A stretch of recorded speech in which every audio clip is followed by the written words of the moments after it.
Торғайдың үш өсиеті. Бір торғай жем іздеп жүріп құсшының құрған торына түседі.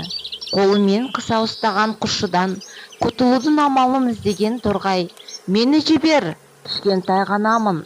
Дегенмен бәрібір қарның тоймайды. Одан да мен саған өмірлік азық болар үш ақыл айтайын» дейді. Құсшы: «Мейлі айт, тыңдайын» дейді. «Бірінші ақылымды алақаныңды ашып тұрғанда айтамын, екіншісін ағаштың бұтағында отырып, ал үшінші ақылымды ұшып бара жатып айтамын» дейді. Құсшы келіседі. Ол алақанын ашқанда: «Өткен іске ешқашан өкінбе, босқа әуре боласың» дейді де торғай ұшып кетеді. Ағаштың бұтағына қонып: «Енді екінші ақылымды тыңда, өз көзіңмен көрмеген нәрсеге ешқашан сенуші болма» дейді. «Үшінші ақылыңды айт енді» дейді құсшы. Торғай: «Ей құсшы, менің жемсауымда сенің алақаныңдай гауһар тас бар, сойғаныңда ап сәтте байып шыға келер едің» дейді.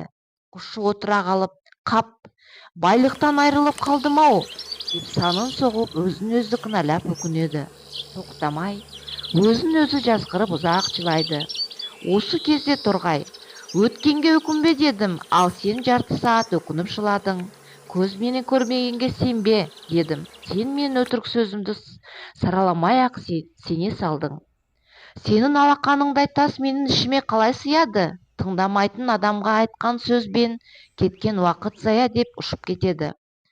Торғайдың миындай ми жоқ деген сөз осыдан шыққан. Енді ойланып көріңізші, осы торғай құрлы болмай, өткен іске өкініп, көзбен көрмегенге сеніп, өміріңізді босқа өткізіп жатқан жоқсыз ба?